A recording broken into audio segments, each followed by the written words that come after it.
1월 19일 수요일 밤 11시 25분 지나고 있습니다. 예, 오늘은 마치고 방금 전에 이 책을 좀 읽고 앉아 있었습니다.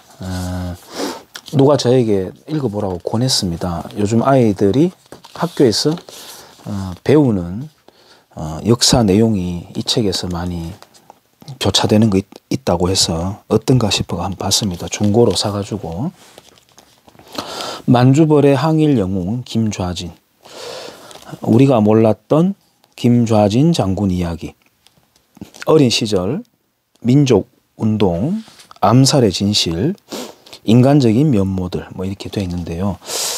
이 책을 지은 분은 연세가 좀 있는 분인데 좀 죄송한데 너무 심하다 이런 생각을 하면서 읽었습니다. 특히나 어린 시절 묘사하는 거는 우리 어릴 적에 가정마다 어지간하면은 꽂혀 있을 법한 위인 정기 전집, 그때는 뭐 행남자기, 전축, 이런 뭐 전집 책 같은 게 방판이 유행할 때잖아요. 그래서 이제 그 꽂혀 있을 법한 그런 책들에서 묘사하는 그런 영웅들의, 위인들의 묘사, 그런 식으로 이제 되어 있고요. 김좌진이 알에서 태어났다라는 내용이 없는 게 다행이다 싶을 정도로 그렇게 되어 있고, 청산리 전투, 역시 우리가 알듯이 이제 영화처럼 이제 만들어져 있고요. 묘사가 되고 있고, 체코군 이야기가 나옵니다. 물론 이제 이 책이 김좌진 장군 일대기니까 주류가 이제 그렇게 가기 때문에 또 그렇겠지만은, 그래도 그 체코군에 관련된 이야기가 요만큼 정말 한 몇 줄 만에, 그것도 엉터리로 묘사되고 있는 것을 보면서는 야, 이거 아이들 보면은 큰일 나겠다 이런 생각을 좀 했었더랬는데요. 제가 그 이야기 하려고 하는 게 아니라, 이제 곧 설날이 다가오지 않습니까? 설날이 다가오는데 우리가 양력설, 음력하고 이렇게 구분 지어가지고 아직까지 인식하고 있는 것만 놓고 볼 때는 근대인이라고는 하기는 좀 어렵다 이런 생각을 합니다. 아마 제가 이런 이야기를 하게 되면은 50대, 60대 그 위로 분들 되게 싫어할 것 같고, 특히 이제 음력설에 적응이 된 사람들도 무슨 소리 하노 이렇게 또 될 정도로 지금 우리가 다시 음력설에 많이 젖어들어 있지 않습니까? 이런 거죠. 원래 그거 우리 거잖아, 우리 그 전통이잖아 라고 이렇게 말할 가능성이 큰데요. 그러면은 원래 우리 게 뭐죠? 뭐가 전통입니까? 이렇게 하면 또 답이 잘 안 되는, 원래 있던 거다 막 이런 식으로 또 되니까 더 이상 이제 대화가 안 되는데, 어쨌든 이제 대목은 대목이죠. 그렇게 이제 설날이 다가오니까 유통가에서는 이제 화색이 돈다. 고가의 한우와 샤인머스켓이 없어서 못 판다. 김영란법 개정에 화색이 돈다. 뭐 이렇게 하고 있는데요. 부정부패 뇌물 없어져야 된다. 예스냐 노냐. 그 예스에 손 안 드는 사람 누가 있겠습니까? 대한민국에서 5천만 명 다 손들죠. 부정부패 나쁘다. 그러면 대한민국에 부정부패가 있다고 생각하느냐라고 하면은 있다고 생각하는 사람이 굉장히 많을 거예요. 그 부정부패 당신이 했느냐라고 물어봤을 때 손 드는 사람은 또 한 명도 없죠. 한 명도 없죠. 다 안 했는데 부정부패는 또 다 많이 있고, 마치 집에 들어가면 마스크 다 안 쓰는데 나오면 다 마스크 쓰는 거하고 똑같다고 저는 보는데요. 능청스럽죠. 그런데 부정부패 없앤다고 시장의 가격에 개입하는 게 옳으냐. 차라리 로비 양성화법을 만드는 게 어떻겠느냐. 뭐 이런 식으로 나가는 게 저는 맞다고 보는데, 과거에 김강자라고 하는 그 여자 경찰이 있었습니다. 종암경찰서장을 했던 분이죠. 그 이제 여성분이 굉장히 강단이 있는 분인데 아마 여러분들은 더 잘 아실 겁니다. 미아리의 저승사자라고 불렀죠. 사창가를 소탕하겠다. 그러면은 매춘이 사라질 것이다. 이제 이렇게 간단한 논리를 만든 다음에 무자비한 이제 단속을 벌였던 거죠.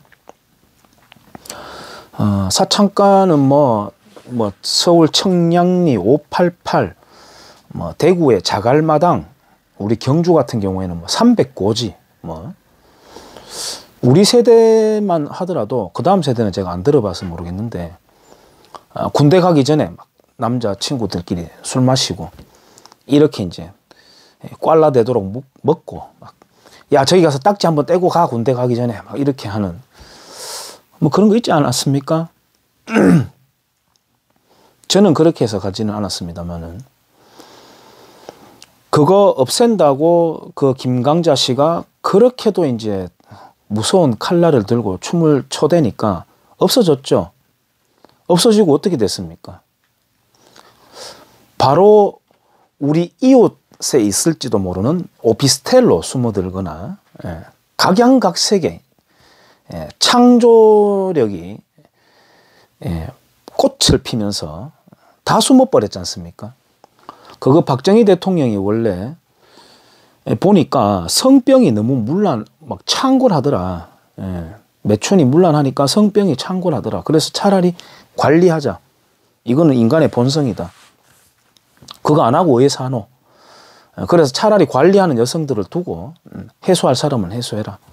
지금 섹스돌 같은 걸 두고도 그걸 하게 되면은 남성들이 실제로 해보고 싶은 욕구가 더 커져가지고 성범죄율이 높아진다. 뭐 이런 거 이야기하는데 그건 정말 남성성에 대해서 너무나도 모르는 덜 떨어진 여성들이 하는 말이라고 저는 생각합니다. 하는데 어쨌든 이렇게 김영란법을 만든다고 해서 로비 음성적으로 안 할 사람은 없을 겁니다. 필요하면 다 한다고 저는 보는데요. 어쨌든 그 만들었으면 그러면 또 지키기라도 하든가 이건 뭐 준법 투쟁이라도 해야 될 판인 것처럼 또 법을 이제 순간순간 바꿔가지고 아주 오만방자하게 정부가 가격을 자꾸 지가 수정하고 이렇게 합니다만은 김영란법에 대해서 과거에 한국경제신문 2016년 10월 31일에 이 이병태 교수의 기고문이 있었습니다. 제가 잘라가지고 보관하고 있었는데요. 김영란이라는 이름은 제 개인적으로 볼 때는 제 육촌 여동생 이름입니다. 뭐 이 동생도 벌써 40이 넘었죠. 우리는 육촌이긴 합니다만은 다 따닥따닥 붙어가지고 커왔기 때문에 거의 뭐 친형제처럼 그렇게 자라왔는데 제가 아주 이뻐하던 여동생인데 그 여동생은 제가 이런 유튜브 같은 거 하는 거 모를 건데 지금은 잘 살고 있습니다. 시집 가서 아직도 저를 보면 오빠야 이렇게 이제 부르고 저도 뭐 이름 부르고 뭐 다른 거 부를 뭐 호칭이 없으니까 그래서 그때 당시에 김영란법 시행 한 달 뒤에 이병태 교수가 실은 기고문을 한번 읽어보겠습니다. 김영란 석좌 교수에게 보내는 공개 편지. 이병태 카이스트 교수 경영학.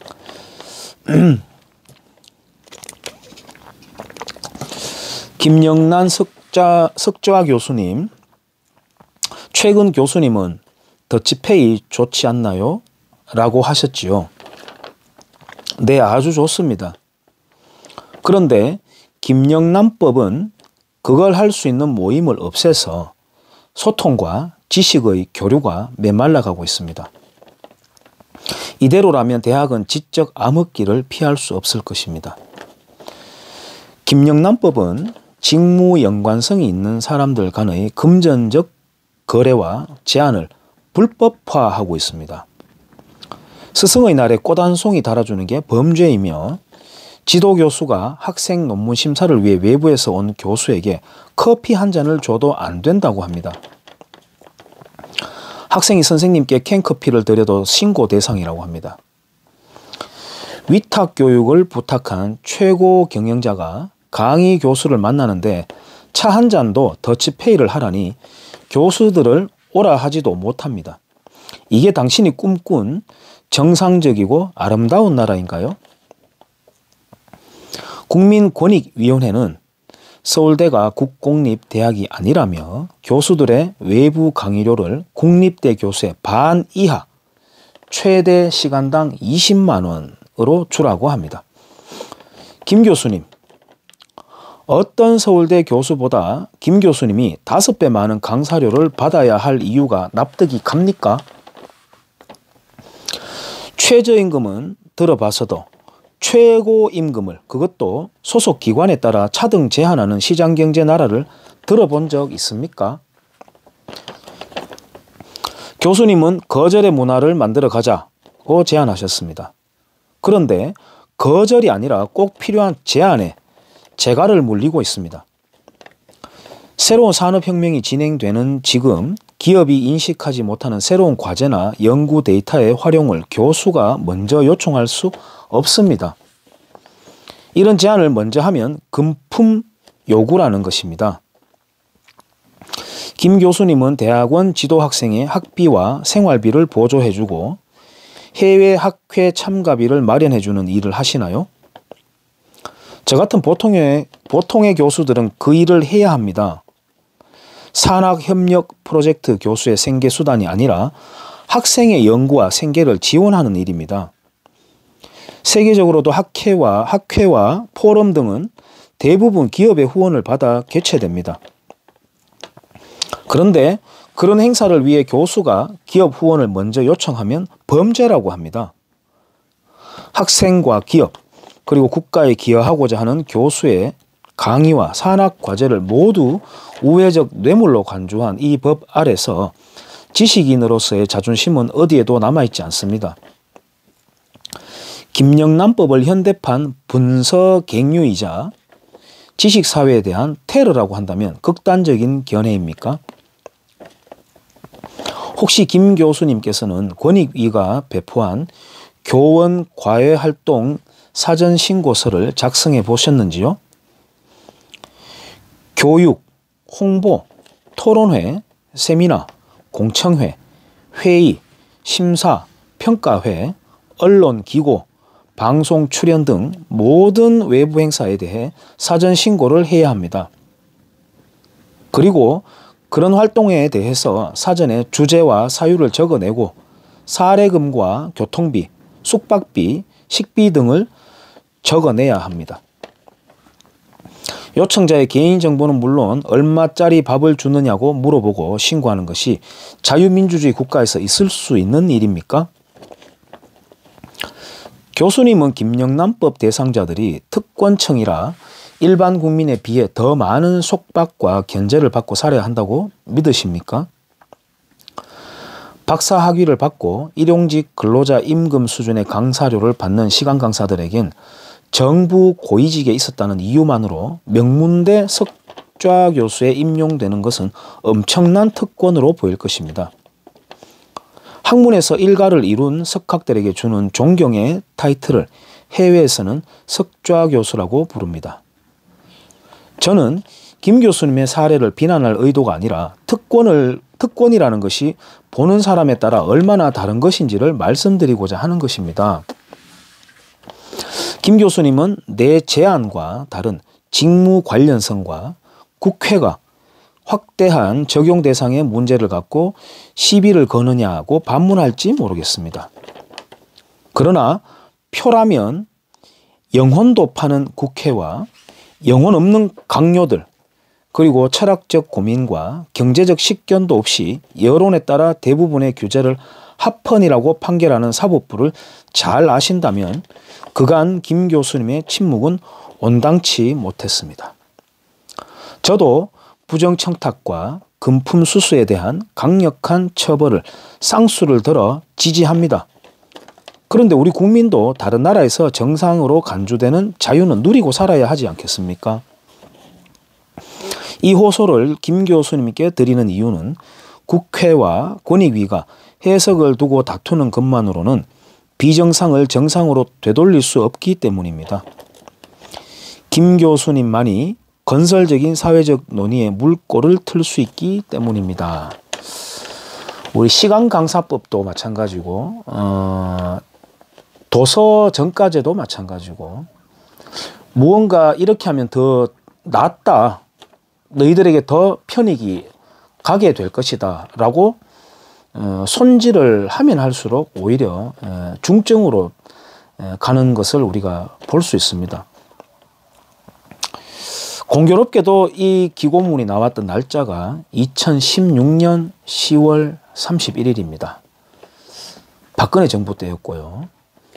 민심 위반되는데도 많은 기여를 했을 겁니다. 김영란 교수님. 김영란 교수의 동생도 판사죠. 자유민주 법치에 맞는 판사를 행위를 하고 있겠죠. 예, 여기까지 하겠습니다.